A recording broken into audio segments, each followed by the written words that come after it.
এইভাবে মারতে পারে? হ্যাঁ মারলাম।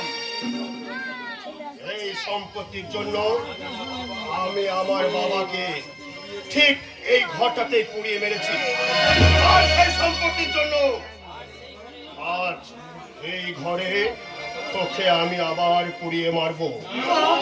না না,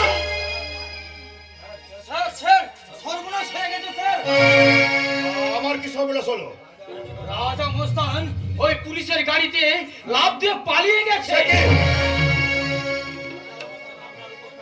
রাজা মস্তান আপনার উপর টার্গেট করতে পারে বলেই বড়বাবু আপনাকে শেল্টার নিতে বলেছে। এই জন্যই সালা এই দেশের পুলিশ এই পাবলিকের হাতে মার খায়। সালা একটা ছিটকে মস্তানকে ওরা ধরে রাখতে পারে না, কিন্তু ওই রাজা মস্তানের ব্যবস্থা এবার আমি নিজেই করব। আমি তাহলে সারা থানায় যাচ্ছেন স্যার? ওই রাজাকে বের করে জ্যান্ত মাটিতে আমি পুঁতে ফেলতে চলব। হ্যাঁ, আর হ্যাঁ, তোমাকে আমি একটা বিশেষ কাজের ভার দিয়ে যাচ্ছি। যেভাবেই হোক এই শয়তানিকে দিয়ে তুমি এই দলিলে সই করে রাখবে, আর সই না করতে চাইলে এই চাবুক দিয়ে এই শালির পিঠে জ্যান্ত চামড়া তুলে নেবে। এই, নাও।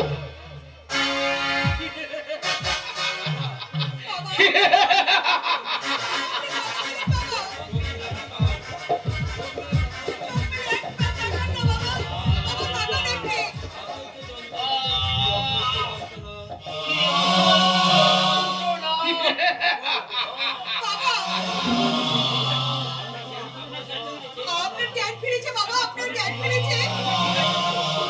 আপনি ঠিক আছে বলুন না বাবা। এই এই ছাড়ে ওর কথা বাদ দিয়ে এই দলিলে তুই সই কর।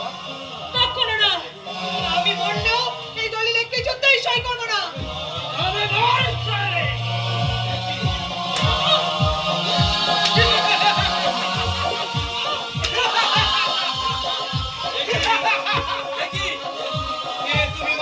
সই করবি কি না বল।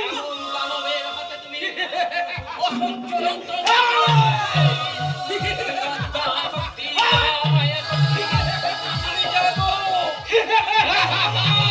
তুমি যাবো, তুমি যাবো। হুঁশিয়ার শয়তান! কি ভেবেছিস তোরা? নারী ভীরু দুর্বল, তাই না? তাই না রে শয়তান? না রে শয়তান না।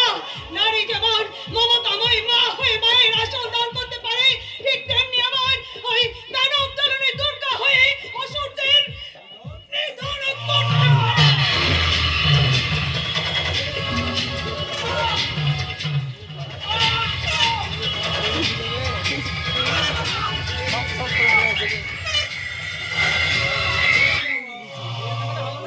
কে তুমি মা? আমার এই ঘরে তুমি কোথা থেকে এলে? আপনার ঘর মানে? আমি তো এই ঘরের কর্তা আশুতোষ মল্লিক। আশুতোষ মল্লিক? তার মানে আমি আমার কর্তা বাবু? হায় ঈশ্বর, আমি এখন বেঁচে আছি? আচ্ছা তুই মাধব না? হ্যাঁ কর্তা বাবু, এই দিনটা দেখার অপেক্ষা আজ আমি বেঁচে আছি। ঈশ্বর বড় করুণাময় কর্তা বাবু। তাই তো আপনাকে আবার এই সংসারে ফিরিয়ে দিয়েছে।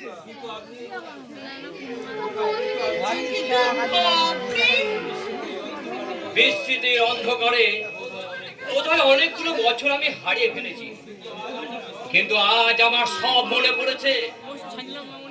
আমার দুই সন্তান মহেশ আর গবারা, আমার সমস্ত সম্পত্তি একা আত্মসাৎ করার জন্য ওই মহেশ আমাকে এই ঘরে কপাট বন্ধ করে আগুন ধরিয়ে দিয়েছিল, আর আমি চিৎকার করতে করতে আমি জ্ঞান হারালাম। আর আপনি মারা গেছেন ভেবে বড়বাবু আপনার দেহটাকে বস্তায় ভরে ওই গঙ্গার জলে ভাসিয়ে দিয়েছিল। তারপর কোথায় কিভাবে বেঁচে এলাম তাই ঈশ্বরই জানেন।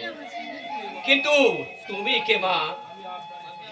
আমি আপনার ছোট ছেলের অভাগিনী স্ত্রী বাবা। কি বললে মা? তুমি আমার গবারামের স্ত্রী?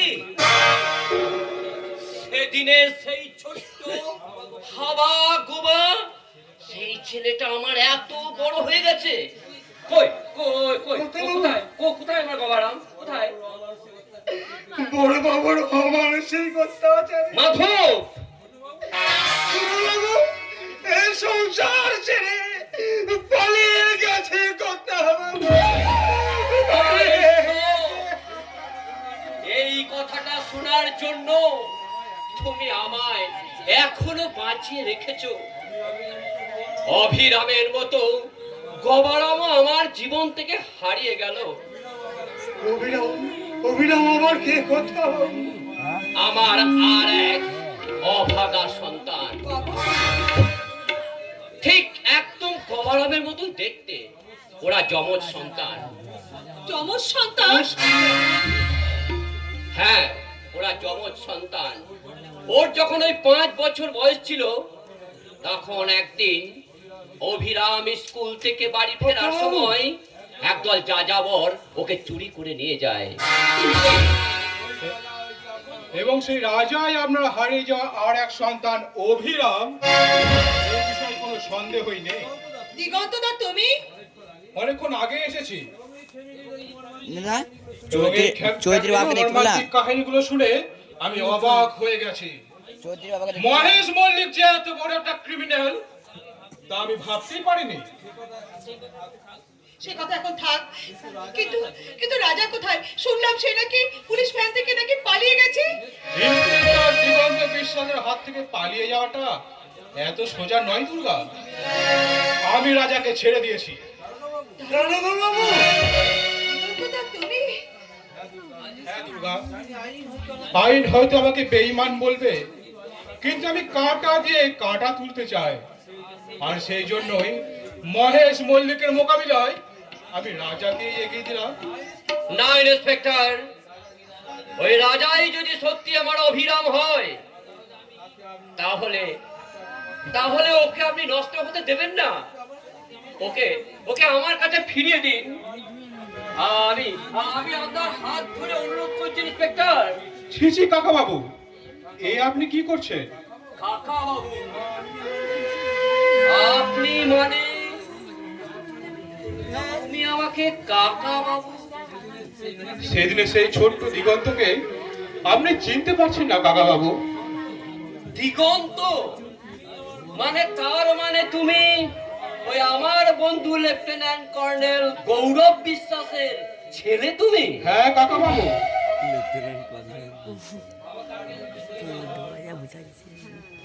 বাবা কার্গিল যুদ্ধে শহীদ হয়, আর সেই দুঃখে আমার মাও মারা যায়, আর আমি কোন রকমে মামার বাড়িতে থেকে মানুষ হয়েছি।